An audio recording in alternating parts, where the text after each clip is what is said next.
Yo, c'est Noémie et aujourd'hui je vous retrouve pour un unboxing. Je change un peu d'angle de vue, je me suis assise, cette fois j'ai ramené ma chaise de la chambre pour voir un peu ce que ça donne. Je pense que c'est plus confortable pour moi d'être assise que debout pendant une heure en fonction du temps des vidéos que je vous tourne parfois. On teste, vous me dites en commentaire ce que vous en pensez, si vous préférez ce plan ou si vous préférez quand je suis debout. Voilà, vous me dites ça en commentaire, je vous répondrai avec plaisir comme d'habitude, il n'y a pas de souci. Pour l'instant on est parti.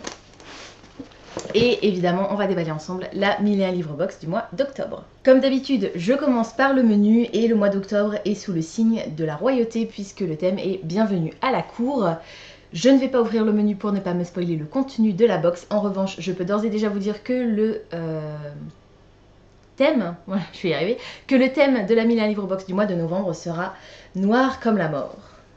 Voilà, je trouve cette illustration très creepy. Elle aurait très bien convenu pour octobre en fait parce que Halloween tout ça, mais novembre c'est aussi la Toussaint donc voilà, je pense que ça peut le faire. J'ai absolument aucune idée du bouquin qui peut être dans la box du mois de novembre, contrairement à la box du mois d'octobre où je pense que je connais le titre du livre qui est à l'intérieur. On verra ça à la fin de la vidéo. Noir comme la mort, l'heure du glas est proche, la faucheuse sera bientôt là.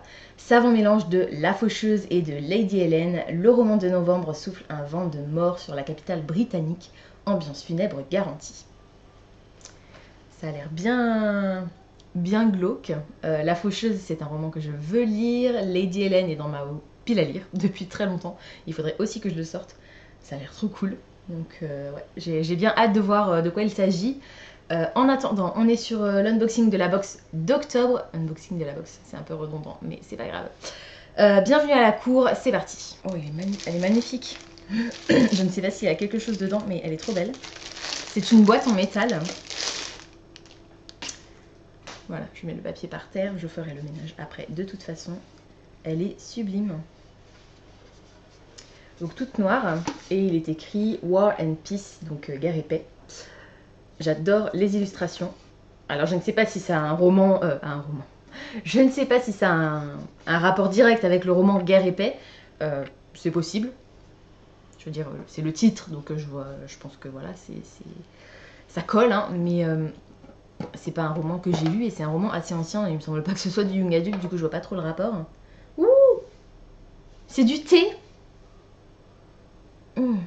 Bon, alors la boîte est un peu cracra du coup, enfin c'est du thé en vrac et forcément c'est... du thé en vrac, aïe aïe aïe. Du thé en sachet. Et du coup, c'est de la poussière de thé. Ah, il y a un petit mot à l'intérieur. J'arrive à l'attraper. Alors, pour un thé royal réussi, faire infuser dans de l'eau bouillante pendant 1 à 2 minutes, conservé dans un endroit sec à l'abri du soleil, consommé avant février 2020. Alors, il n'y a pas du tout d'étiquette sur le thé, donc je ne sais pas du tout ce que c'est. Je pense que ça doit être un English breakfast ou un... Enfin, un truc dans ce genre-là, quoi. C'est du thé noir, en tout cas. Moi, je suis pas trop thé noir. Je trouve que c'est trop sec, trop amer. Trop fort, tout simplement. Voilà. Mais je sais que ma mère aime bien ça, il me semble. Donc, je lui ferai boire quand elle viendra. Voilà. Bah, du coup, ouais, je peux pas trop vous dire exactement ce que c'est comme thé. On verra en ouvrant le menu. En tout cas, je trouve que la boîte est magnifique. Je sais pas encore ce que je mettrai dedans une fois que j'aurai utilisé les sachets de thé, mais elle est vraiment trop belle, donc voilà. Et noir laqué comme ça, enfin, c'est juste sublime. Alors, j'ai pioché la bougie, normalement, puisque je crois me souvenir qu'il y avait une bougie. Alors, la bougie livresque, bougie à la cire de soja, 35 grammes, carnaval de la beauté, orange confite, cerise fondante, figue calcinée. J'aurais pas dû lire la composition, j'aurais dû la sentir avant pour voir si je réussissais à trouver. Parce que là, forcément, je vais la sentir et je vais dire c'est vrai que ça sent... Bah oui, mais bon, c'est un peu de la triche. Alors, voyons voir. Donc, carnaval de la beauté. Elle est toute pailletée. Je sais pas si vous allez bien voir. Voilà. Dans les tons orange avec des paillettes dorées. Elles sont vraiment très bonnes. Ah, c'est vrai que ça sent la cerise, mais bon... L'ayant lu avant, je suis pas forcément... J'ai été influencée, donc est-ce que j'aurais reconnu la cerise? Je ne sais pas. En tout cas, elles sont vraiment bonnes. Alors, Carnaval de la beauté. Je ne sais pas. Carnaval me fait tout de suite penser à Caraval, mais bon, voilà, c'est juste la ressemblance du mot qui fait que. Je ne sais pas du tout à quoi ça peut faire référence comme univers livresque. Bon, on le découvrira également à la lecture du menu. Alors, vu la texture, ça doit être un sticker. Ouh. En tout cas, il est beau. Alors, Gabriella Birchal, je dirais. Borchal, peut-être. Alors, ça a l'air d'être un sticker. Je vais pas le décoller si c'en est un.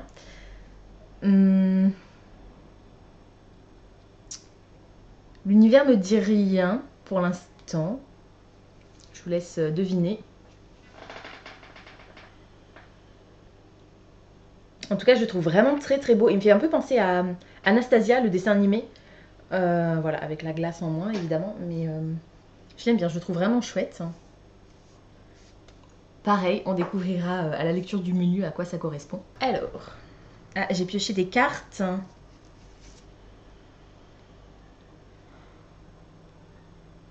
Alors ça doit être Shades of Magic. J'ai peur de dire des grosses bêtises parce que je ne l'ai pas lu, mais ça ressemble à une carte. Alors ça pourrait être une carte du Londres rouge, je suppose. Vous me dites ce que vous en pensez. Voilà, je la trouve vraiment très jolie. Un peu flippante quand même. Hein. Le personnage masculin est un peu creepy. Et alors celui-là... Alors c'est pas les mêmes illustratrices. Là on est sur... Eulienne. Je suis pas sûre que ça se prononce comme ça. Et là c'est Nirou, qui me semble a déjà participé à la création de goodies pour la box. Et alors là je vois pas du tout qui ça peut être. Voilà, personnage masculin semble-t-il,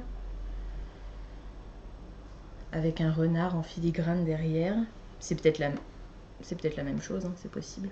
Bon, on verra une nouvelle fois à la lecture du menu, décidément. C'est un peu un échec au niveau des devinettes, cette box. Alors là, j'ai pioché un truc, on dirait un cahier. Ah, il y a encore autre chose à faire. Ouais, je sais ce que c'est. On va commencer par ça.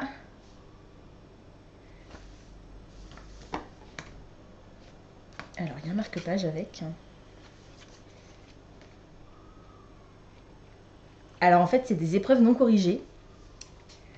Ça s'appelle Le Chant des Voiles. C'est écrit par Tiffs. Je trouve la couverture vraiment sublime. Le marque-page qui va avec. Recto et verso. Voilà. Et alors, de quoi ça cause? Je ne sais pas, parce qu'il n'y a pas de résumé. Alors, Célène, agence spécialisée en littérature jeunesse et young adulte. Donc ça, je suppose que ça doit être l'éditeur. L'autrice, donc Tiffs, manuscrit découvert par l'agence Célène, épreuve non corrigée. Donc il y a les liens pour retrouver l'agence et l'autrice sur Instagram.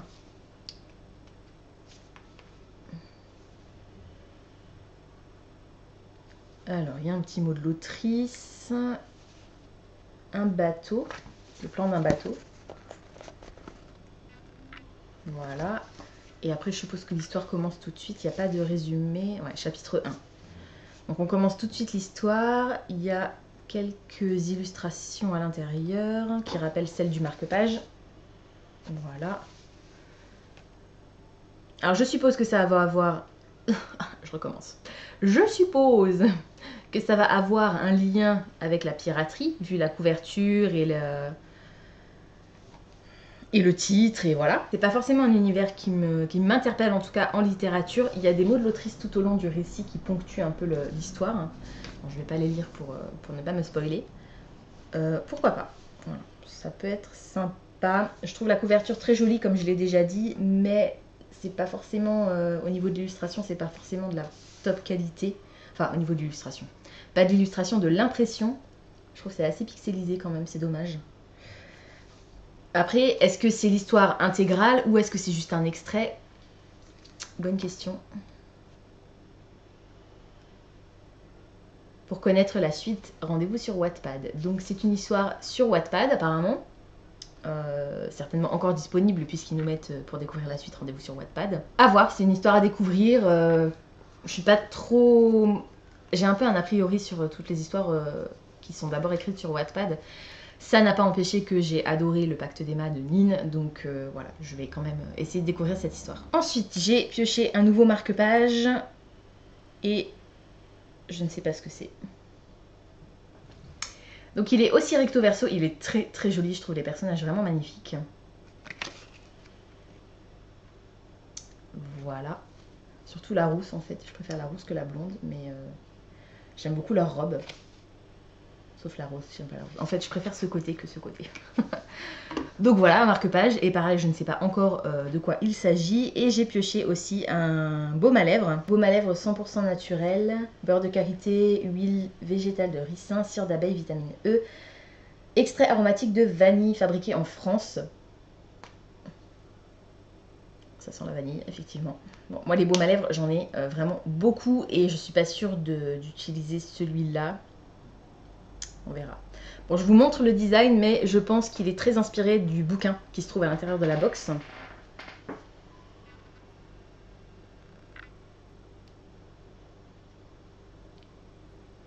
On verra après si j'avais raison.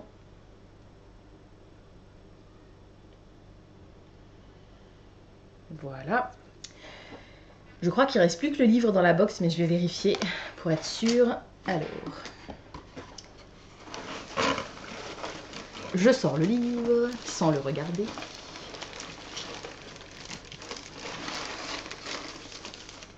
Youpla. Et dans la box, il n'y a plus rien. Donc, c'est parti pour le bouquin. Alors, d'abord, je vais vous dire le titre que je pensais que c'était, comme ça on ne pourra pas m'accuser de tricher. C'est quoi le titre déjà? Ah oui. Non mais... Je pense, d'après la description du thème du mois d'octobre, qui était, je vous le rappelle, Bienvenue à la cour, je pense que le bouquin pourrait être Grace and Fury. Je me souviens plus de l'autrice. On va voir si j'avais raison. J'avais raison. Bon, ça me paraissait un peu évident en fait. Je l'avais repéré depuis très longtemps. Je l'ai reçu en version numérique sur NetGalley, donc je vais pouvoir le lire en version papier. Ça, c'est vraiment cool. Donc il s'agit de Grace and Fury, le tome 1 de Tracy Bangart aux éditions Hachette. Dans cette histoire, on va suivre deux sœurs qui ont été élevées de manière différente. En fait, l'une d'entre elles a été élevée dans le but de servir le prince héritier et de répondre à tous ses désirs. Et la seconde a été élevée dans le but de servir la première et de l'aider à séduire le prince. Malheureusement, le jour où la sélection va avoir lieu, c'est pas la bonne sœur qui va être choisie, la bonne sœur. Non, pas la religieuse. Hein. C'est pas la sœur qui a été élevée pour séduire le prince qui va être choisie, c'est l'autre. Et celle qui avait été élevée dans le but de se tenir aux côtés du prince va être envoyée en prison pour un crime qu'elle n'a pas commis. Les deux sœurs vont être bien décidées à défier le destin et à pas se laisser faire. Et elles vont essayer de s'en sortir. Celle qui est libre va essayer de faire sortir l'autre de prison, etc. Donc c'est, à mon avis, une belle histoire sororale. Voilà, dans un univers de royauté et certainement avec beaucoup de complots et de politique. D'après ce que je vois des chapitres, on a une alternance des points de vue. Un chapitre sur deux, on est du point de vue de Serena, et un chapitre sur deux, on est du point de vue de Nomi. Ça ressemble beaucoup à mon prénom, c'est rigolo. Voilà, donc je suis pas trop fan de la couverture. Je préfère la couverture originale si j'y pense. Je vous l'insérerai pour que vous voyez à quoi ça ressemble. Là, je trouve que ils ont un peu... Je sais pas, j'aime pas trop ce format dessin. Je préférais la version photo, en fait. Voilà. Les couleurs sont sympas. Ça fait très enflammé, en fait. Grace and Fury, ça colle au titre, en fait. Voilà, j'aime beaucoup le dos qui est noir. Je trouve ça trop classe. Voilà, sinon, rien de particulier... Pour le reste, il n'y a pas de carte en début d'ouvrage, me semble-t-il. On commence tout de suite sur le chapitre 1. Rien non plus à la fin. Si ce n'est de la pub pour le premier tome d'Iron Gold de Pierce Brown. Bref. Voilà, donc je suis ravie. Je vais le lire.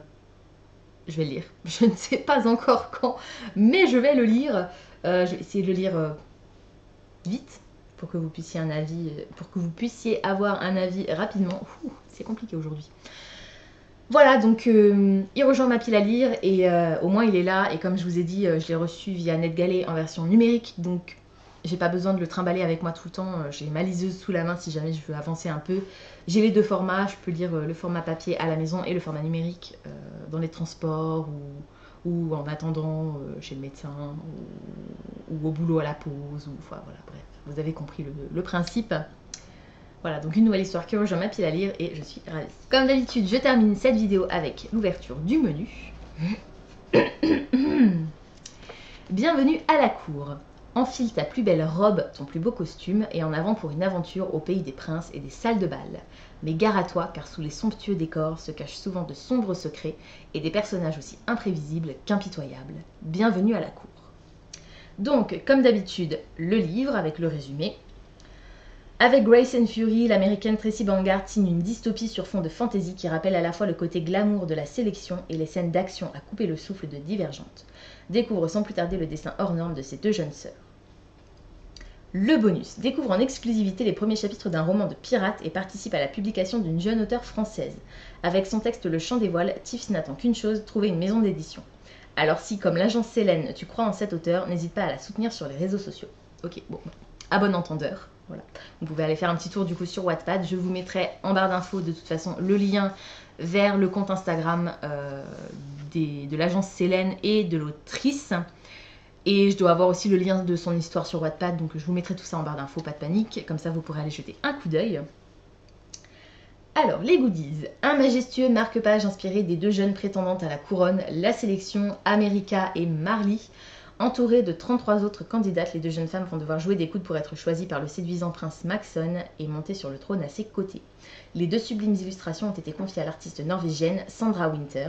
Il s'agit donc d'une création inédite. Donc c'était ce marque-page. Voilà. Une charmante boîte à thé guerre et paix qui te fera voyager jusque dans les majestueuses salles de bal russes.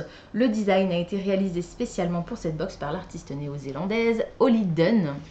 Pareil, hein, pour tous les artistes qui ont collaboré, je vous mettrai en barre d'infos les liens quand j'en trouve pour que vous ayez accès à leur travail. Alors du coup, par contre, je suis un peu deg parce que... Donc c'est du thé noir, ça doit être du Russian Black Tea ou un truc comme ça parce que c'est pas écrit, je vous ai dit, il n'y a pas d'étiquette sur les thés et même dans le menu, c'est pas écrit, mais bon. Du coup, je pense que ça doit être ça. Une bougie sucrée à base de cerises, de figues et d'oranges, création exclusive de la boutique française La Bougie Livresque et dont les senteurs te transporteront à la cour d'Orléans, aux côtés de Camélia Beauregard et des Belles. Donc rien à voir, oui, bah, carnaval de la beauté en même temps, c'était un peu logique. Donc je vous remontre le visuel de la bougie, donc inspiré de la série Les Belles. Une illustration royale du beau Nikolai Lantsov. Oula, on va la refaire. Hein. Une illustration royale du beau Nikolai Lantsov, roi de Ravka, se faisant passer pour un capitaine de navire dans la saga Grisha. L'œuvre est signée Niro, artiste géorgienne. Alors c'est celle-là. Voilà.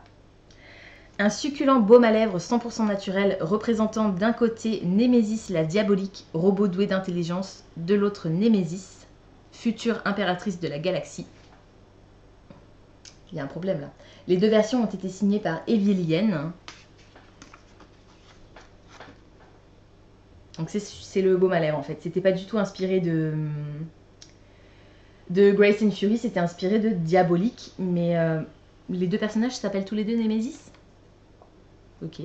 Bah, dites-moi en commentaire si vous avez lu cette série, si c'est juste ou si c'est une erreur de frappe. Ça me paraît étrange, mais c'est possible, donc pourquoi pas. Un splendide sticker représentant la belle Fer, jeune humaine devenue reine des failles dans la saga. Un palais d'épines et de roses. L'illustration nous vient de l'artiste brésilienne Gabriela Birchal. Donc c'était bien ça le nom que j'avais lu et je le trouve vraiment magnifique ce sticker. Et enfin, une illustration princière du duo Kel Lila de Shades of Magic. Adoptée par la famille royale du Londres Rouge, Kel se voit confier une mission qui va bouleverser son destin et celui de la jeune Lila. Il s'agit également d'une création de la hongroise Evelyenne. Voilà, donc c'était un V et pas un U. Tu aimeras aussi Red Queen de Victoria Aveyard, Caraval de Stephanie Garber et La fille de braise et de ronces de Ray Carson. Voilà pour cette box du mois d'octobre. Je vous rappelle que le thème de la box du mois de novembre sera noir comme la mort. Voilà, c'est tout pour aujourd'hui. J'espère que cette vidéo vous aura plu. Comme d'habitude, n'hésitez pas à me dire en commentaire si le livre que je vous ai présenté aujourd'hui vous intéresse, si vous l'avez déjà lu et surtout ce que vous en avez pensé, parce que je crois qu'il est sorti, il me semble déjà. N'hésitez pas également à me dire si les goodies vous plaisent, lequel vous préférez et si vous pensez que ça colle au thème qui était, je vous le rappelle, Bienvenue à la cour. Pour moi ça colle, il y a juste toujours un peu trop d'illustrations et de marque-pages. Je suis lectrice donc forcément les marque-pages ça me plaît, mais voilà, je préférerais des trucs un peu plus utiles on va dire dans cette box. Les illustrations sont sublimes mais ça tombe quasiment toujours sur des histoires que je n'ai pas lues. Et voilà, à part les laisser dans le bouquin, j'ai pas la place de toutes les afficher. Donc c'est un peu dommage. À la limite ce qu'il faudrait faire, je crois que j'avais déjà dit la dernière fois, ce serait acheter un porte-vue pour les glisser à l'intérieur, mais bon. C'est un peu dommage. Pensez à vous abonner à la chaîne, à liker et à partager cette vidéo, ça me fera toujours plaisir. Pensez également à activer la petite cloche des notifications qui vous permettra de savoir à chaque fois que je poste une nouvelle vidéo. En attendant de vous retrouver, je vous souhaite d'excellentes lectures et je vous dis à très bientôt dans une prochaine vidéo. Ciao!